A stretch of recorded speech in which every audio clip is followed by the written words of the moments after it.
Hi friends, ఈరోజు అయితే మనము రొయ్యల కర్రీ అయితే ప్రిపేర్ చేసేద్దామండి. ముందుగా పావు కిలో రొయ్యలు అయితే శుభ్రంగా ఈ విధంగా కడిగి పక్కన అయితే పెట్టేసుకున్నాము. ఇప్పుడు స్టవ్ ఆన్ చేసి కళాయి పెట్టుకొని కర్రీకి సరిపడగా ఆయిల్ అనేది వేసుకొని ఆయిల్ కొంచెం మరిగిన తర్వాత మీడియం సైజ్ 3 ఉల్లిపాయలు అయితే చిన్న ముక్కల కింద కట్ చేసుకొని ఈ విధంగా వేపుకుంటున్నాను. నేనైతే ఇలా వేగుతున్న ఉల్లిపాయల్లోనే 2 పచ్చిమిరపకాయలు కూడా వేసి లైట్ గోల్డెన్ కలర్ వచ్చే వరకు వేయించుకుంటే సరిపోతుందండి. ఇలా వేగుతున్నప్పుడే కర్రీకి సరిపడగా సాల్ట్ అయితే వేసేస్తున్నాను. నేను ఒకసారి వేసేస్తాను కర్రీకి సరిపడగాన. ఉల్లిపాయలు మొత్తం వేగిపోయిన తర్వాత చిన్న టమాటాను అయితే ముక్కల కింద కట్ చేసుకొని మూత పెట్టి మెత్తగా మగ్గే వరకు ఉడికించుకుందాము. ఇలా ఉడికిన టమాటాలన్నీ ఇప్పుడు కొద్దిగా 1 స్పూన్ అల్లం వెల్లుల్లి పేస్ట్ అయితే వేస్తున్నానండి. నేనైతే ఈ ఆయిల్లోనే అల్లం వెల్లుల్లి పేస్ట్ బాగా పచ్చివాసన పోయే వరకు వేయించుకుంటే సరిపోతుంది. అల్లం వెల్లుల్లి పేస్ట్ బాగా వేగిన తర్వాత ఇప్పుడు కర్రీకి సరిపడగా చెంచాన్నర కారం అయితే నేను వేస్తున్నాను. ఈ కారం అనేది బాగా కలిసేలా కలుపుకొని 1 నిమిషం మూత అయితే పెట్టేసుకుందాం ఫ్రెండ్స్. ఇప్పుడైతే రొయ్యలను కూడా శుభ్రంగా కడిగేసి పక్కన పెట్టుకున్న రొయ్యలు కూడా ఇందులో కలిపేసుకొని కారం అనేది బాగా పట్టేలా కలిపేసుకొని 2 నిమిషాల పాటు మూత అనేది పెట్టేసుకుందాము. ఇలా మూత పెట్టడం వల్ల రొయ్యల్లో ఉన్న ఎక్స్ట్రా వాటర్ ఏమైనా ఉంటే బయటకైతే బాగా రిలీజ్ అవుతుంది.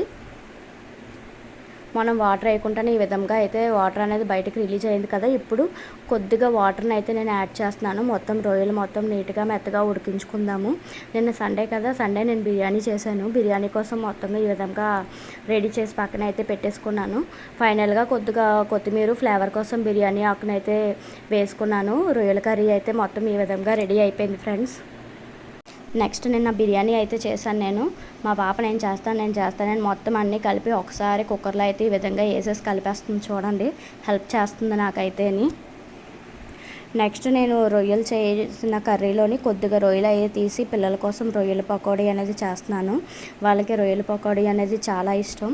మీకు కూడా కావాలంటే కామెంట్ బాక్స్లో కామెంట్ చేయండి, ఎలా చేశాను అన్నది చెప్తాను.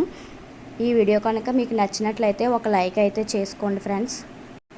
నా వీడియోస్ కనుక ఫస్ట్ టైం చూస్తున్నట్లయితే నా ఛానల్ అయితే సబ్స్క్రైబ్ చేసుకోండి. కింద బెల్ బటన్ క్లిక్ చేయండి. ఆ పై వచ్చే ఆల్ అనే ఆప్షన్ ఎంచుకోవడం వల్ల నేను చేసే ప్రతి వీడియో అయితే మీకు నోటిఫికేషన్ రూపంలో చేరుతుందండి. ఈ విలేజ్ కాబట్టి నేను న్యాచురల్గా ఇంట్లో ఎలా వంట చేస్తానో ఆ విధంగా మీకు వీడియోస్ అయితే చేసి చూపిస్తున్నాను ఫ్రెండ్స్. ఆర్టిఫిషియల్గా అయితే చేయట్లేదు. నేను ఎలా చేస్తున్నానో అలాగే వీడియోస్ అయితే మీకు చేసి చూపిస్తున్నాను. మీ సపోర్ట్ అయితే నాకు ఉంటుందని నేనైతే కోరుకుంటున్నానండి. కొద్దిగా అయితే ఈ విధంగా లైట్ గోల్డెన్ కలర్ వచ్చే వరకు వేయించుకుంటే రొయ్యల పకోడీ అనేది రెడీ అయిపోతుంది. నేనైతే శ్రావణ మాసం నాన్ వెజ్ తిన్నాను. నా కోసం అయితే కొద్దిగా గుత్తి వంకాయ కర్రీ అయితే రెడీ చేసుకున్నాను.